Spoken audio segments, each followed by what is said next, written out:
62살의 이선아는 그날 호수 앞에서 믿을 수 없는 광경을 목격했습니다. 며느리 정신이가 남편의 유품인 가죽 가방을 물속으로 던지는 순간이었죠. 본능적으로 달려간 선아가 물에 빠진 가방을 건져 올려 지퍼를 열었을 때 그 안에는 숨을 헐떡이는 신생아가 있었습니다. 죽음의 문턱에서 건져 올린 아기는 바로 그녀가 사랑했던 아들의 핏줄이었고 이 순간부터 선아의 삶은 완전히 달라지게 됩니다. 자, 지금부터 무슨 특별한 사연이 있었는지 지금 바로 시작해 보겠습니다. 그날 오후는 유난히 바람이 차가웠어요. 저는 시장에서 돌아오는 길에 호수 근처를 지나가고 있었습니다. 민수가 어렸을 때 자주 오던 곳이죠. 아들 녀석이 오리밥 주는 걸 좋아해서 주말마다 이곳에 왔었는데 벌써 1년이 넘었네요. 민수가 세상을 떠난 지 말이에요. 그때 저 멀리서 익숙한 실루엣이 보였습니다.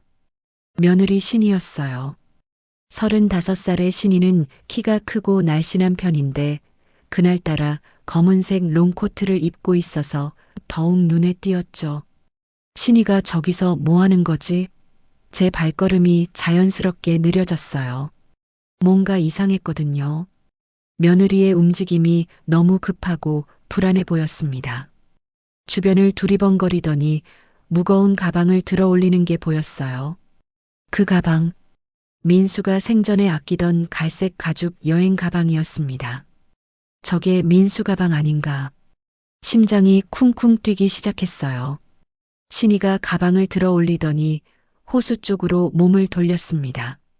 그리고 다음 순간 제가 본 광경은 평생 잊을 수 없을 거예요. 신이가 가방을 호수에 던진 겁니다.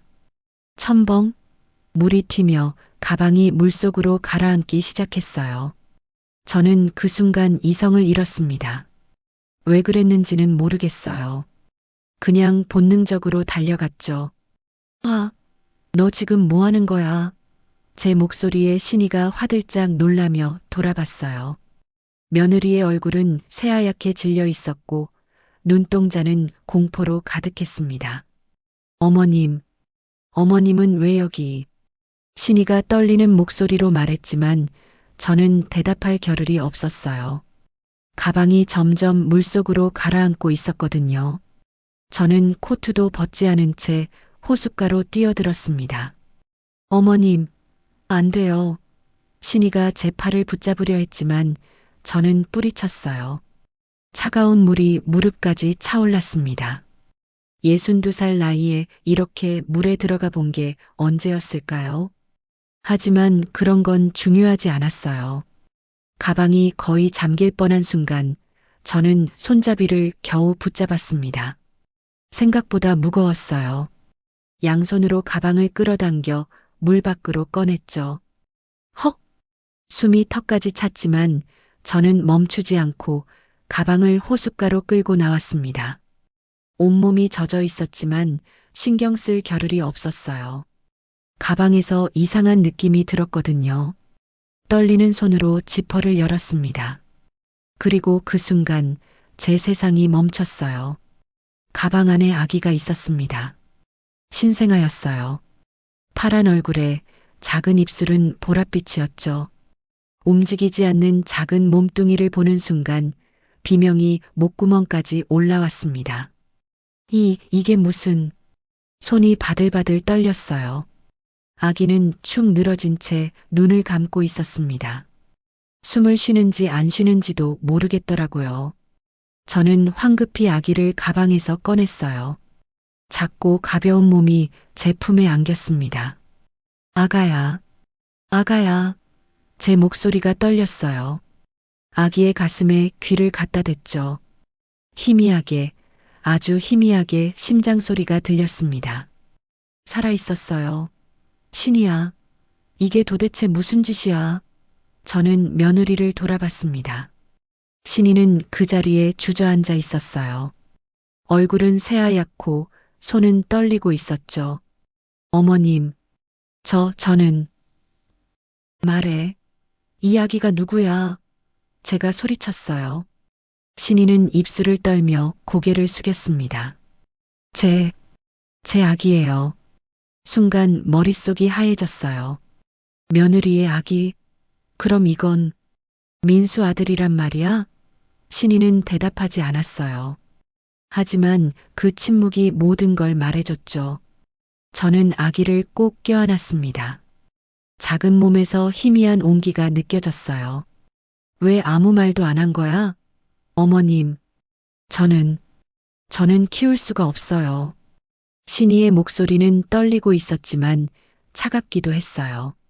저는 믿을 수가 없었습니다. 어떻게 자기 핏덩이를 이렇게 버릴 수가 있죠? 그래서 죽이려고 한 거야? 내 아들이 아니에요. 제가 원한 게 아니었어요. 신이가 중얼거렸지만 저는 더 이상 듣고 싶지 않았어요. 아기가 점점 차갑게 식어가고 있었거든요. 지금 당장 병원에 가야 했습니다. 당장 경찰에 신고할 거야. 저는 외투로 아기를 감싸며 일어섰어요. 젖은 옷이 몸에 달라붙었지만 그런 건 중요하지 않았습니다. 신이가 제 다리를 붙잡았어요. 어머님, 제발 아무한테도 말하지 마세요. 제발이요. 손 놔. 아이 죽어. 저는 며느리의 손을 뿌리치고 주차장으로 달려갔습니다. 차 키를 꺼내는 손이 떨렸어요. 아기를 조수석에 조심스럽게 눕히고 안전벨트로 고정했죠. 그리고 제일 가까운 병원으로 미친 듯이 차를 몰았습니다. 괜찮아. 아가야, 괜찮을 거야. 할머니가 지켜줄게. 제 목소리는 떨리고 있었어요. 룸미러로 뒤를 봤는데 신이는 그대로 주저앉아 있더라고요. 하지만 돌아볼 여유가 없었습니다. 제발 살아있어라. 병원 응급실 문을 박차고 들어갔을 때 제 모습은 말이 아니었을 거예요. 온몸이 젖어 있고 머리는 흐트러져 있고 품에는 축 늘어진 아기를 안고 있었으니까요. 사람 살려요. 아기가 물에 빠졌어요. 제 외침에 간호사들이 우르르 달려왔습니다. 25살쯤 돼 보이는 젊은 간호사가 제 품에서 아기를 받아갔어요. 언제 물에 빠졌어요? 한 10분 전쯤요. 아니 15분? 잘 모르겠어요. 빨리 좀 봐주세요. 저는 떨리는 목소리로 대답했죠. 간호사들이 아기를 들것에 눕히고 응급실 안쪽으로 사라졌습니다. 저는 그 뒤를 따라가려다 다른 간호사에게 제지당했어요. 보호자분은 여기서 기다려주세요. 지금 응급처치 중이에요. 제발 살려주세요. 제발이요. 저는 그 자리에 주저앉고 말았습니다. 다리에 힘이 쭉 빠졌어요. 온몸이 떨렸죠. 차가운 물에 젖은 옷이 몸에 달라붙어 오한이 났지만 그것보다 아기가 걱정이었어요. 얼마나 지났을까요? 30분쯤 됐을 거예요. 의사 선생님이 나오셨습니다. 40대 초반쯤 돼 보이는 남자 의사였는데 표정이 심각했어요. 보호자분이세요? 네. 아기는 어때요? 저는 벌떡 일어나 물었습니다. 의사 선생님이 천천히 고개를 끄덕였어요. 다행히 숨은 쉬고 있습니다. 하지만 상태가 좋지 않아요. 체온이 많이 떨어져 있고 저체온증으로 인한 쇼크 상태입니다. 그럼 살 수 있는 거예요? 지금 당장은 안정됐지만 앞으로 24시간이 고비입니다. 신생아실에 입원시켜서 집중 관찰할 겁니다.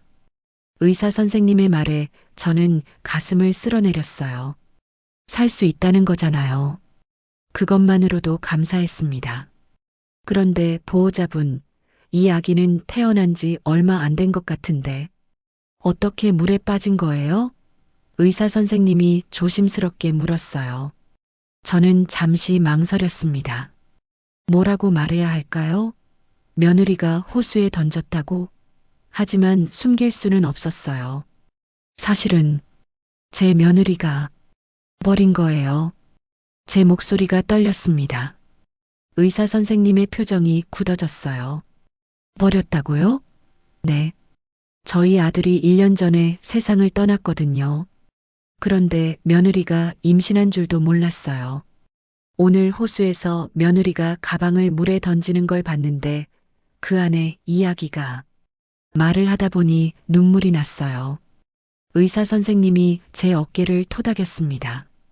일단 경찰에 신고해야 할 것 같습니다. 이건 명백한 영아 유기 사건이에요. 네, 알아요. 신고할 거예요. 그런데 선생님, 이 아기 꼭 살려주세요. 제발이요. 의사 선생님이 고개를 끄덕였어요. 그리고 간호사에게 뭔가 지시하더니 다시 응급실 안으로 들어가셨죠. 저는 복도 의자에 앉아 고개를 떨궜습니다. 젖은 옷이 불편했지만 움직일 기력이 없었어요. 머릿속이 복잡했죠. 신이는 왜 그랬을까요? 어떻게 자기 핏덩이를 그렇게 버릴 수가 있어요? 그때 휴대폰이 울렸습니다. 신이었어요. 저는 전화를 받지 않았죠. 하지만 계속 울려댔습니다. 결국 전화를 받았어요. 여보세요. 제 목소리는 차갑게 나왔습니다. 어머님, 아기는 괜찮아요? 신이의 목소리가 떨리고 있었어요. 하지만 저는 동정심이 생기지 않았습니다. 내 덕분에 죽을 뻔했어. 지금 신생아실에 있어. 어머님, 저는 경찰에 신고할 거야. 용서 못해. 어머님, 제발 한 번만 봐주세요. 제게도 사정이. 무슨 사정이 있어서 아기를 죽이려고 해? 끊어. 저는 전화를 끊었습니다. 손이 떨렸어요. 화가 나고 슬프고 허탈했습니다. 얼마 후 경찰이 도착했어요. 40대 후반쯤 돼 보이는 남자 형사였는데 날카로운 인상이었죠. 저는 김 형사입니다. 신고받고 왔는데요. 상황 좀 설명해 주시겠어요? 저는 김 형사에게 처음부터 끝까지 모든 걸 설명했습니다. 호수에서 본 광경부터 아기를 구출한 것까지요. 김 형사는 꼼꼼하게 메모하며 들었어요. 며느리분 연락처 알려주실 수 있으세요? 네. 근데 형사님, 이야기 꼭 지켜주세요. 제발이요. 김 형사가 제 손을 꽉 잡았습니다. 걱정 마세요. 철저히 조사하겠습니다. 그리고 어머님 용기 내주셔서 감사합니다. 어머님 아니었으면 이 아기 못 살렸을 거예요. 형사님 말에 또 눈물이 났어요. 저는 그저 본능적으로 움직였을 뿐인데 그날 밤 저는 병원 대기실에서 밤을 새웠습니다. 집에 갈 수가 없었어요. 아기가 걱정됐거든요. 간호사분들이 담요를 가져다 주셨지만 잠이 오질 않았죠. 새벽 5시쯤 의사 선생님이 나오셨어요. 어머님, 아직도 여기 계셨어요? 아기는요? 괜찮아요? 네, 체온도 많이 올라왔고 상태가 안정됐습니다. 정말 다행이에요. 그 말을 듣는 순간 저는 주저앉고 말았어요. 다행이다. 정말 다행이었습니다. 보고 싶으시죠? 잠깐 들어가 보실래요? 의사 선생님이 미소 지으며 말했어요. 저는 고개를 끄덕였습니다. 신생아실 유리창 너머로 아기가 보였어요. 작은 인큐베이터 안에서 조용히 숨을 쉬고 있었죠. 빨갛고 작은 얼굴에 작은 주먹을 쥐고 민수를 닮았더라고요. 할머니가 꼭 지켜줄게.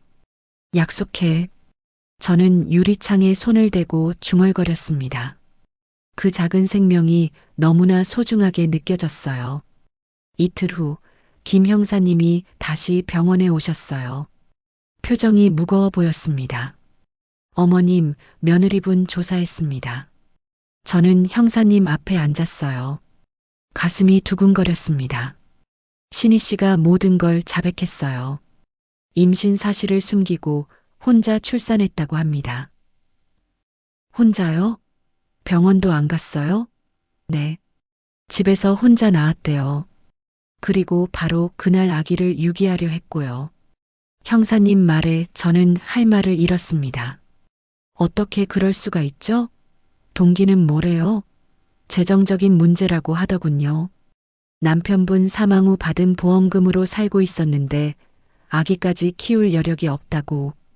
그리고 형사님이 잠시 말을 멈췄어요. 그리고요? 새로 만난 남자가 있답니다. 그 사람은 아기가 있는 줄 모르고 신희 씨가 그 관계를 유지하고 싶어서 순간 머리가 띵했어요. 새로 만난 남자? 민수가 죽은 지 겨우 1년밖에 안 됐는데 말도 안 돼. 제 입에서 신음이 새어나왔습니다. 형사님이 저를 안타깝게 바라봤어요. 그리고 어머님, 한 가지 더 확인해야 할 게 있습니다. 유전자 검사요. 유전자 검사요? 네. 이 아기가 정말 어머님, 아드님의 친자식인지 확인해야 합니다. 법적 절차상 필요해요. 저는 고개를 끄덕였습니다. 당연히 해야죠. 하지만 제 마음속으로는 이미 알고 있었어요. 이 아기는 민수 아들이 분명하다고요. 일주일 후 결과가 나왔습니다. 김 형사님이 서류를 들고 오셨어요. 어머님 축하드립니다. 친손자 맞습니다. 그 말을 듣는 순간 눈물이 왈칵 쏟아졌어요. 알고는 있었지만 공식적으로 확인되니 감회가 남달랐습니다. 민수가 남기고 간 유일한 핏줄이에요. 이제 이 아기는 어떻게 되는 거예요? 일단 신희 씨는 영아유기죄로 기소될 겁니다. 그리고 아기는 보호시설에 가게 될 거예요. 보호시설이요? 네. 친모가 양육을 포기했으니까요. 하지만 어머님이 원하신다면 형사님이 조심스럽게 말을 꺼냈어요. 양육권을 신청하실 수 있습니다. 양육권. 저는 잠시 생각에 잠겼어요. 62살에 갓난아기를 키운다? 말이 되나요? 하지만 이 아기를 시설에 보낼 수는 없었어요. 신청하고 싶어요. 이 아기는 제가 키울 거예요. 제 목소리는 단호했습니다. 형사님이 미소 지었어요. 좋은 결정하셨습니다. 제가 사회복지사분 연결해 드릴게요. 며칠 후 박 사회복지사님을 만났습니다. 30대 중반쯤 돼 보이는 여성분이었는데 따뜻한 인상이었어요. 어머님, 양육권 신청하시려면 몇 가지 절차를 거쳐야 합니다. 어떤 절차요?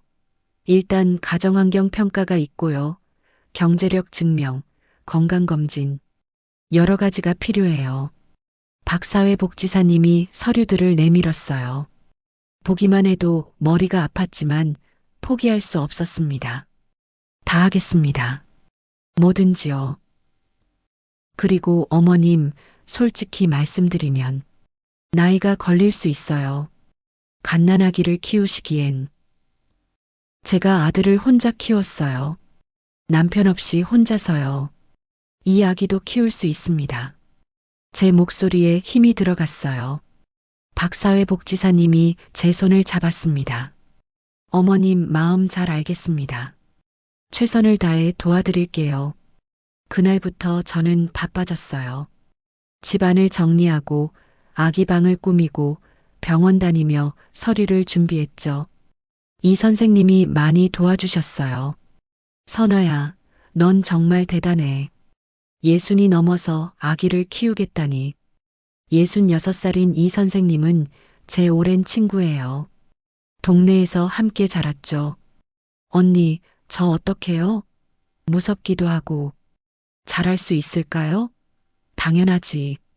넌 민수도 훌륭하게 키웠잖아. 이 아기도 잘 키울 거야. 이 선생님 말에 힘이 났어요. 그렇죠. 저는 할 수 있어요. 아기는 점점 건강해졌습니다. 의사 선생님 말로는 기적이라고 하더라고요. 그 추운 물에서 그렇게 오래 있었는데도 후유증이 거의 없다고요. 저는 아기에게 이름을 지어주고 싶었어요. 김 형사님께 여쭤봤죠. 형사님, 제가 아기 이름 지어줘도 될까요? 아직 공식적인 보호자가 아니시니까. 하지만 병원 기록상 이름은 필요하니 임시로 지으셔도 될 것 같습니다. 저는 곰곰이 생각했어요. 어떤 이름이 좋을까? 민수가 좋아하던 이름이 뭐였더라? 준혁. 이준혁이요. 준혁이요? 네. 중걸준자의 빛날 혁자. 준수하고 빛나는 아이로 자라라는 뜻이에요. 김 형사님이 활짝 웃으셨어요. 좋은 이름입니다. 준혁이 잘 자라렴. 형사님이 유리창 너머 아기를 보며 말씀하셨죠. 저도 덩달아 미소가 지어졌어요. 준혁아, 할머니가 꼭 데려갈게. 기다려. 한 달이 지났어요. 준혁이는 퇴원할 만큼 건강해졌습니다. 하지만 양육권 문제는 쉽지 않았어요. 어머님, 죄송하지만 임시 양육권 승인이 좀 늦어질 것 같습니다. 박사회복지사님이 미안한 표정으로 말했어요. 왜요? 서류는 다 제출했는데. 나이와 경제력 문제로 재심사가 필요하대요. 그리고 준혁이를 위탁가정에 보내는 게 어떻겠냐는 의견도 있고요. 안 돼요. 준혁이는 제가 키워야 해요. 제 목소리가 커졌습니다. 다른 사람들이 저를 쳐다봤지만 신경 쓰이지 않았어요. 어머님, 진정하세요. 제가 최선을 다하고 있어요. 조금만 기다려주세요. 박사회복지사님이 제 어깨를 토닥였어요. 하지만 기다리기가 힘들었습니다. 준혁이는 지금 어디 있을까요? 낯선 사람들과 있을 거예요. 무섭지는 않을까? 저는 김 형사님께 전화했습니다. 형사님, 제가 준혁이 좀 볼 수 있을까요?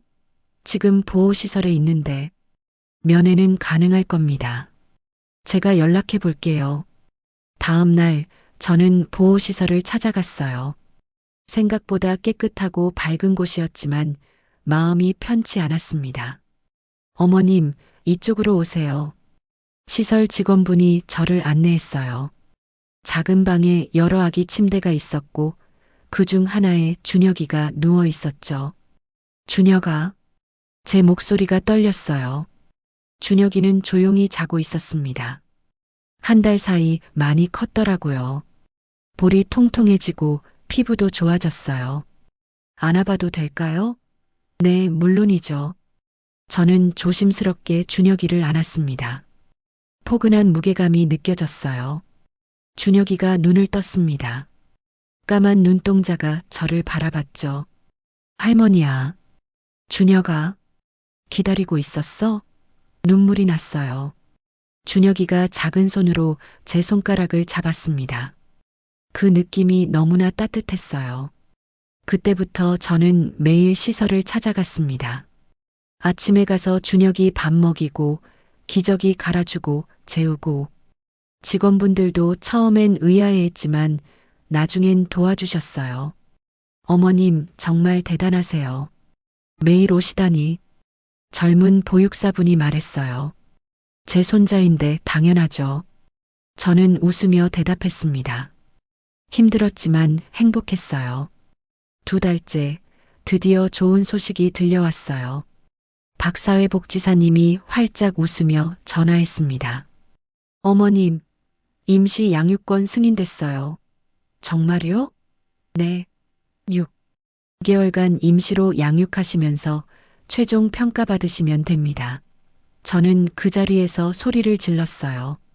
드디어 준혁이를 데려올 수 있어요. 다음 날 저는 준혁이를 데리러 갔습니다. 아기 용품을 가득 챙겨서요. 카시트도 새로 샀고 옷도 한가득 샀어요. 준혁아, 이제 집에 가자. 할머니 집으로. 준혁이를 안고 시설을 나서는데 가슴이 벅차올랐어요. 직원분들이 손을 흔들며 배웅해 주셨죠. 잘 키우세요, 어머님. 네, 감사합니다. 집으로 오는 내내 저는 행복했어요. 준혁이는 카시트에서 잘 자고 있었고 창밖으로 햇살이 들어왔습니다. 집에 도착하자 이 선생님이 기다리고 있었어요. 선아야, 드디어 데려왔구나. 언니 왔어요. 이 선생님이 준혁이를 보더니 연신 예쁘다고 했어요. 민수 완전 닮았다. 눈매 봐, 똑같아. 그치? 저도 그렇게 생각해요. 우리는 준혁이를 아기 침대에 눕혔어요. 제가 직접 꾸민 방이었죠.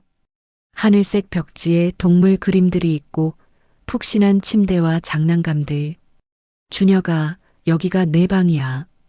이제부터 여기서 살 거야. 준혁이는 눈을 끔뻑이며 주변을 둘러봤어요. 신기한가 봐요. 하지만 현실은 생각보다 힘들었습니다. 밤마다 준혁이가 울었어요. 두세 시간마다 깨서 우는 거예요. 응애, 응애. 준혁아, 왜 그래? 배고파? 저는 분유를 타서 먹였지만 계속 울었습니다. 기저귀를 확인했지만 괜찮았어요. 그럼 뭐가 문제지? 혹시 어디 아픈 거 아니야? 불안한 마음에 병원에 갔더니 별일 없다고 하더라고요. 그냥 잘 적응하는 중이래요. 어머님, 아기들은 원래 그래요. 조금 참고 기다리세요. 의사 선생님 말에 안심했지만 힘든 건 사실이었어요. 잠도 제대로 못 자고 끼니도 거르기 일쑤였죠. 일주일 후 저는 완전히 지쳐 있었어요. 이 선생님이 걱정하며 찾아왔습니다. 선아야, 얼굴이 왜 그래? 많이 힘들지? 언니, 제가 할 수 있을까요? 너무 힘들어요. 저는 울음을 터뜨렸어요. 이 선생님이 저를 꼭 안아줬습니다. 괜찮아. 처음이라 그래. 익숙해지면 나아질 거야. 내가 도와줄게. 고마워요, 언니. 이 선생님은 그날부터 자주 와서 도와줬어요. 준혁이 봐주고 밥도 해주고 정말 큰 힘이 됐습니다. 한 달이 지나자 조금씩 익숙해졌어요. 준혁이도 밤에 덜 울고 저도 요령이 생겼죠. 분유 타는 것도 빨라지고 기저귀 가는 것도 능숙해졌어요. 준혁아, 이제 좀 적응됐지? 할머니도 그래. 준혁이가 제게 미소 지었어요. 아직 말은 못하지만 그 눈빛이 너무 사랑스러웠습니다. 석 달이 지났어요. 준혁이는 무럭무럭 자랐습니다. 목도 가누고 웃기도 하고 제잘거리기도 해요. 까꿍. 제가 손으로 얼굴을 가렸다 떼면 준혁이가 깔깔 웃었어요. 그 웃음소리가 세상에서 제일 아름다웠습니다. 어느 날 김 형사님이 연락이 왔어요. 어머님, 신희 씨 재판 날짜 잡혔습니다. 언제요? 다음 달 15일이요. 증인으로 출석하셔야 해요. 재판, 신희를 다시 봐야 한다니 마음이 편치 않았어요. 하지만 준혁이를 위해서라도 꼭 해야 하는 일이었죠. 알겠습니다. 꼭 가겠습니다. 그 전에 박 사회복지사님도 연락이 왔어요. 어머님, 6개월 평가 준비하셔야 해요. 벌써요? 네, 시간 빨라요. 다음 주에 저희가 가정 방문할 거예요. 저는 긴장됐어요. 평가를 잘 받아야 정식 양육권을 얻을 수 있으니까요. 일주일 동안 집안을 완벽하게 정리했어요. 준혁이 방도 깨끗이 하고 장난감도 정리하고 냉장고도 채워놓았죠. 평가 당일 박 사회복지사님이 다른 분과 함께 오셨어요. 어머님 소개합니다. 최 평가사님이세요. 50대쯤 돼 보이는 여성분이었는데 표정이 엄격해 보였어요. 안녕하세요. 네, 안녕하세요. 집안 좀 둘러봐도 될까요? 최 평가사님이 집안 곳곳을 꼼꼼히 확인했어요. 준혁이 방, 부엌, 화장실 빠짐없이 다 봤죠. 준혁이는 잘 크고 있나요? 네, 아주 건강해요. 병원에서도 잘 크고 있다고 했어요. 저는 준혁이의 건강 수첩을 보여줬어요. 예방접종도 다 맞았고 정기 검진도 빠짐없이 받았습니다. 어머님 건강은 어떠세요? 아기 키우시기 힘드시죠? 처음엔 좀 힘들었지만 이제 괜찮아요. 이 선생님이 많이 도와주시기도 하고요. 최 평가사님이 고개를 끄덕이며 뭔가 적었어요. 긴장됐습니다. 경제적으로는 어떻게 해결하세요? 제가 받는 연금이 있고요. 민수가 남긴 보험금도 있어요. 아기 키우는 데는 충분합니다. 가족 지원은요? 이 선생님이 자주 도와주세요. 그리고 동네 분들도 많이 응원해 주시고요. 평가는 2시간 정도 걸렸어요. 끝나고 나니 온몸에 힘이 쭉 빠졌습니다. 어머님, 수고하셨어요. 결과는 일주일 후에 나올 거예요. 박사회복지사님이 나가시며 말했어요. 저는 긴장된 마음으로 일주일을 기다렸습니다. 그동안 신의의 재판 준비도 해야 했어요. 김 형사님이 증언 내용을 미리 알려주셨죠. 어머님, 그날 본대로만 말씀하시면 됩니다. 신희 씨가 가방을 호수에 던진 것, 그 안에서 아기를 발견한 것. 네, 알겠어요. 하지만 신희를 마주한다는 게 쉽지 않았어요. 어떤 얼굴로 서 있을까? 후회는 할까? 재판 전날 밤 저는 잠을 이루지 못했어요. 준혁이를 보며 생각했죠. 이 아이를 지키기 위해서라도 용기를 내야 한다고요. 재판 당일 이 선생님이 준혁이를 봐주기로 했어요. 언니, 부탁해요. 걱정 마. 준혁이는 내가 잘 볼게. 넌 당당하게 증언하고 와. 법정에 들어서자 가슴이 두근거렸어요. 신희가 피고석에 앉아 있었습니다. 야윈 얼굴에 푸석한 머리. 예전의 모습은 찾아볼 수 없었어요. 신희와 눈이 마주쳤어요. 그녀는 고개를 숙였습니다. 증인, 선서해 주세요. 저는 떨리는 목소리로 선서했어요. 양심에 따라 숨김없이 말하고 만일 거짓이 있으면 위증의 벌을 받기로 맹세합니다. 검사님이 질문을 시작했어요. 증인께서는 피고와 어떤 관계입니까? 시어머니입니다. 그날 호수에서 무엇을 목격하셨습니까? 저는 그날의 상황을 하나하나 설명했어요. 신희가 가방을 던진 것, 제가 물에 뛰어든 것, 아기를 발견한 것. 말하는 내내 눈물이 났지만 참았어요. 끝까지 또박또박 증언했습니다. 증인께서 아기를 구하지 않았다면 어떻게 됐을까요? 죽었을 거예요. 분명히요. 제 대답에 법정이 조용해졌어요. 신희는 고개를 들지 못했습니다. 변호사가 반대 신문을 했지만 저는 흔들리지 않았어요. 본 대로 느낀 대로 말했습니다. 재판이 끝나고 복도로 나왔는데 신희가 제 앞을 막아섰어요. 어머님, 비켜. 저는 차갑게 말했습니다. 어머님, 죄송해요. 정말 죄송해요. 내가 사과한다고 뭐가 달라져? 준혁이가 얼마나 고생했는지 알아? 제발 한 번만 용서해 주세요. 용서는 준혁이가 크면 내가 직접 빌어. 난 용서 못해.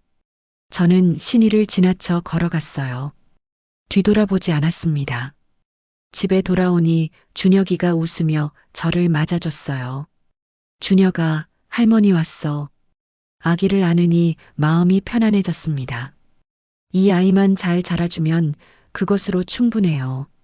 일주일 후 박사회복지사님에게서 연락이 왔어요. 어머님, 좋은 소식 있어요. 뭔데요? 평가 통과하셨어요. 정식 양육권 신청 들어갑니다. 저는 소리를 질렀어요. 준혁이가 놀라 울음을 터뜨렸지만 저는 너무 기뻤습니다. 정말요? 정말 통과했어요? 네. 최 평가사님이 어머님 정말 잘하고 계신다고 하셨어요. 집도 완벽하고 준혁이도 건강하고 애정도 충만하시대요. 감사했어요. 정말 감사했습니다. 신희의 선고 공판은 한 달 후였어요. 저는 방청석에 앉아 있었습니다. 김 형사님도 함께 오셨어요. 어머님, 긴장되시죠? 네. 어떤 판결이 나올까요? 영아유기는 중범죄입니다. 가벼운 처벌은 아닐 거예요. 판사님이 들어오시고 재판이 시작됐어요. 피고인 정신이는 영아유기 및 살인미수 혐의로 기소되었습니다. 검사님이 최종 의견을 진술했어요. 피고인은 자신의 친자식을 계획적으로 유기했습니다. 이는 용서받을 수 없는 범죄입니다. 징역 7년을 구형합니다. 7년. 저는 숨을 죽였어요. 변호사가 선처를 호소했지만 판사님 표정은 엄격했습니다. 피고인, 마지막으로 할 말 있습니까? 신이가 떨리는 목소리로 말했어요. 제가 정말 잘못했습니다. 어머님, 준혁아, 미안해. 신이는 울음을 터뜨렸어요. 하지만 저는 동정심이 들지 않았습니다. 판사님이 판결문을 읽기 시작했어요. 피고인은 친자식을 고의로 유기하여 생명의 위협을 가했습니다. 이는 모성을 저버린 극악무도한 범죄입니다. 다만 피고인이 심신미약 상태였다는 점, 초범이라는 점을 참작하여 저는 숨을 참았어요. 피고인을 징역 5년에 처합니다. 5년. 신이는 주저앉았어요. 변호사가 부축했지만 그녀는 계속 울고만 있었습니다. 저는 자리에서 일어났어요. 끝났습니다. 이제 정말 끝이에요. 밖으로 나오니 햇살이 눈부셨어요. 김 형사님이 제 어깨를 두드렸습니다. 어머님, 수고 많으셨어요. 고마워요, 형사님. 형사님 아니었으면 어떻게 됐을지. 제 일이었을 뿐입니다. 준혁이 잘 키우세요. 저는 고개를 끄덕였어요. 집으로 가는 길에 준혁이 생각이 났습니다. 빨리 보고 싶었어요. 집에 도착하니 이 선생님이 준혁이를 안고 있었어요. 선아야, 어떻게 됐어? 5년 선고받았어. 그래. 이제 끝난 거네. 응, 이제 끝이야. 저는 준혁이를 안았어요. 아기는 제게 웃어줬습니다. 준혁아, 이제 우리 둘이야. 할머니가 꼭 지켜줄게. 며칠 후 정식 양육권 승인이 났어요. 박사회복지사님이 서류를 들고 왔습니다. 어머님, 축하드려요. 이제 공식적으로 준혁이 보호자이십니다. 저는 서류를 받아들었어요. 눈물이 났습니다. 길고 긴 싸움이 끝났어요. 감사합니다. 정말 감사합니다. 어머님이 잘하신 거예요. 준혁이 정말 행복할 겁니다. 박사회복지사님이 미소 지으며 말했어요. 그날 밤 저는 준혁이를 안고 민수 영정 앞에 앉았어요. 민수야, 내 아들이야. 잘생겼지? 엄마가 잘 키울게. 걱정 마. 영정 속 민수가 웃고 있는 것 같았어요. 저는 한참을 그렇게 앉아 있었습니다. 정식 양육권을 받은 후 일상은 평화로워졌어요. 준혁이는 날마다 새로운 모습을 보여줬습니다. 까까? 준혁이가 처음으로 말을 한 날이었어요. 저는 너무 놀라 소리를 질렀죠. 이 선생님, 준혁이가 말했어요. 전화기 너머로 이 선생님도 기뻐했어요. 정말? 뭐라고 했는데? 까까라고요. 밥 달라는 것 같아요. 어머, 우리 준혁이 천재 아니야? 우리는 한참을 웃었어요. 사소한 일이었지만 너무 행복했습니다. 준혁이는 빠르게 성장했어요. 기어다니고 붙잡고 서고 비틀비틀 걷기 시작했죠. 준혁아, 천천히. 넘어져. 저는 항상 조마조마했어요. 하지만 넘어져도 울지 않고 다시 일어서는 준혁이가 기특했습니다. 할미. 어느 날 준혁이가 저를 부르는데 가슴이 뭉클했어요. 할미. 제 새로운 이름이었죠. 그래, 준혁아. 할미 여기 있어. 동네 사람들도 준혁이를 많이 예뻐해줬어요. 선아 씨 손자 정말 잘생겼네요. 어머, 눈이 초롱초롱하니 영특해 보여요. 이런 말을 들을 때마다 뿌듯했습니다. 하지만 쉽지만은 않았어요. 준혁이가 아플 때면 저도 덩달아 아팠거든요. 으앙, 한밤중에 준혁이가 울며 깼어요. 이마를 짚어보니 뜨거웠습니다. 준혁아, 어디 아파? 저는 서둘러 해열제를 먹이고 병원에 전화했어요. 응급실로 가라고 하더라고요. 준혁아, 괜찮을 거야. 할미가 있잖아.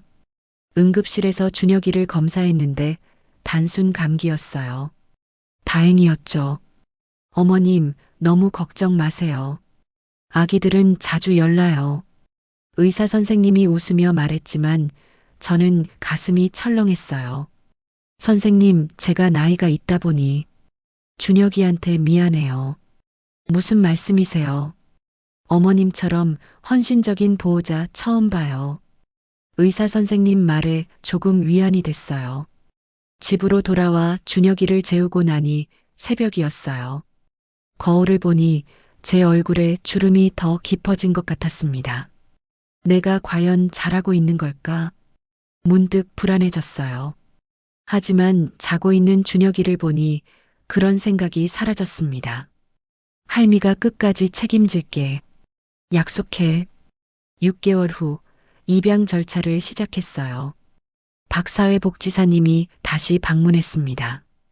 어머님, 입양하시려면 교육을 받으셔야 해요. 교육이요? 네, 법적으로 필수예요. 2주 동안 교육 들으시고 최종 평가 받으시면 돼요. 저는 교육센터에 다녔어요.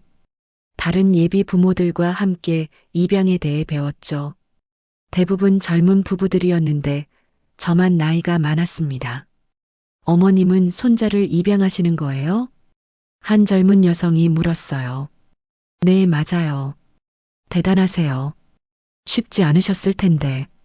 손자니까요. 당연한 일이죠. 교육을 마치고 최종 평가를 받았어요. 준혁이와의 관계, 애착 형성, 양육 능력 등을 평가받았죠. 어머님, 완벽하세요. 준혁이가 정말 행복해 보여요. 평가사님이 웃으며 말했어요. 저도 웃음이 났습니다. 감사합니다. 드디어 입양 허가가 났어요. 법원에서 최종 승인을 받는 날, 저는 정장을 차려입고 갔습니다. 준혁 군을 이선아 씨의 친자녀로 입양하는 것을 허가합니다. 판사님의 선언에 저는 눈물을 흘렸어요. 준혁이는 제 품에서 까르르 웃고 있었습니다. 준혁아, 이제 넌 정말 내 손자야. 아니, 내 아들이야. 입양이 완료된 후 저는 준혁이의 호적을 정리했어요. 이제 공식적으로 제 아들이 된 거죠. 어머, 선아 씨. 축하해요. 동네 슈퍼주인 아주머니가 말했어요. 고마워요. 여기 사탕 좀 주세요. 준혁이 줄 거예요. 그럼요. 서비스로 드릴게요. 주변 사람들의 축하를 받으며 걷는데 가슴이 뿌듯했습니다. 준혁이는 이제 두 돌이 다 됐어요. 제법 말도 하고 뛰어다니고 장난도 치죠. 할미 놀아. 그래, 뭐하고 놀까? 공. 준혁이가 공을 가져왔어요. 저는 무릎이 아팠지만 함께 놀아줬습니다. 자, 받아. 공을 던지면 준혁이가 웃으며 쫓아갔어요. 그 모습이 너무 사랑스러웠습니다. 어느 날 준혁이가 민수 사진을 가리켰어요.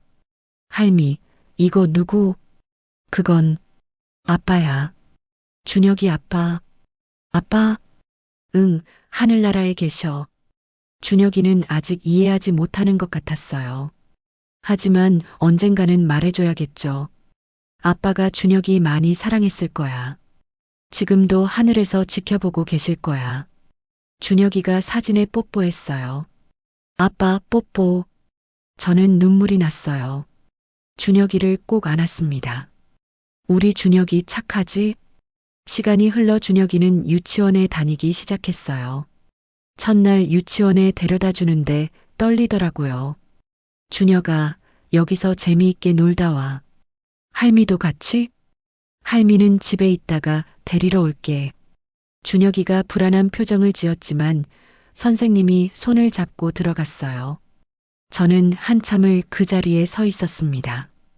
오후에 데리러 갔는데 준혁이가 웃으며 뛰어나왔어요.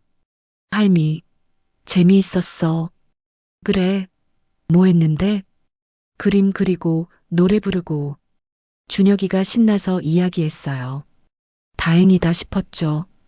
그날 밤 준혁이가 그린 그림을 보여줬어요. 동그라미 2개와 선들이 그려져 있었습니다. 이게 뭐야? 할미랑 준혁이. 어머, 그렇구나. 저는 그림을 냉장고에 붙였어요. 소중한 추억이었죠. 이 선생님이 종종 놀러 왔어요. 준혁이 많이 컸네. 그러게요. 벌써 이렇게 컸어요. 선아야, 넌 정말 잘했어. 준혁이 보니 얼마나 행복해 보이는지 몰라. 언니 덕분이에요. 언니가 도와줘서 여기까지 왔어요. 무슨 소리야? 내가 잘한 거지. 우리는 준혁이를 보며 이야기를 나눴어요. 과거의 일들, 힘들었던 순간들, 그리고 지금의 행복. 가끔 생각해요. 그날 제가 호수에 안 갔으면 어땠을까? 그랬으면 큰일 날 뻔했지. 넌 천사야, 선아야. 천사까지는 아니지만 준혁이가 있어서 행복해요. 준혁이가 유치원에서 친구를 사귀기 시작했어요. 할미, 오늘 민호랑 놀았어. 그래, 민호가 누군데? 내 친구. 준혁이가 신나서 이야기했어요. 친구 이름도 외우고 같이 논 이야기도 하고. 어느 날 민호 엄마를 만났어요. 30대 중반쯤 돼 보이는 젊은 여성이었는데 밝은 인상이었죠. 어머님이 준혁이 할머니시죠? 저희 민호가 준혁이 이야기 많이 해요. 그래요? 우리 준혁이가 민호 덕분에 즐거워해요. 아니에요. 준혁이가 착하고 예의 바르더라고요. 어떻게 키우셨어요? 그냥 사랑으로요. 민호 엄마가 미소 지었어요. 멋지세요. 요즘 세상에 손자를 이렇게 키우시는 분 흔치 않아요. 칭찬을 들으니 부끄러웠지만 기뻤어요. 준혁이가 6살이 됐을 때 제 건강이 안 좋아졌어요. 무릎도 아프고 허리도 아프고. 할미, 왜 그래? 아니야, 괜찮아. 할미 나이 들어서 그래. 하지만 준혁이는 걱정하는 표정이었어요. 할미 아프면 안 돼. 준혁이가 제 무릎을 쓰다듬어 줬어요. 그 작은 손길이 따뜻했습니다. 고마워, 준혁아. 할미 금방 나을 거야. 병원에 갔더니 관절염이래요. 나이 들면 다 오는 거라고. 무리하지 마시고 약 드세요. 네, 알겠습니다. 집에 돌아오니 준혁이가 기다리고 있었어요. 할미, 약 먹어야 해. 그래, 지금 먹을게. 준혁이가 물을 가져다 줬어요. 이제 제법 의젓해졌습니다. 우리 준혁이 다 컸네. 응, 나 이제 다 컸어. 준혁이가 웃으며 말했어요. 저도 웃음이 났습니다. 어느 저녁 준혁이와 함께 민수 사진을 보고 있었어요. 할미, 아빠 이야기 해줘. 아빠? 어떤 이야기? 아빠 어떤 사람이었어? 저는 잠시 생각했어요. 뭐라고 말해야 할까? 아빠는 착한 사람이었어. 할미 말도 잘 듣고 다른 사람들한테도 친절했지. 나 닮았어? 많이 닮았어. 눈도 닮고 웃는 것도 닮고. 준혁이가 사진을 가만히 바라봤어요. 아빠 보고 싶어? 응, 조금. 언젠가 다시 만날 수 있을 거야. 하늘나라에서. 할미는 언제 하늘나라가? 준혁이의 질문에 저는 웃었어요. 한참 있다가. 준혁이 다 클 때까지는 안 갈 거야. 약속? 약속? 우리는 새끼손가락을 걸었어요.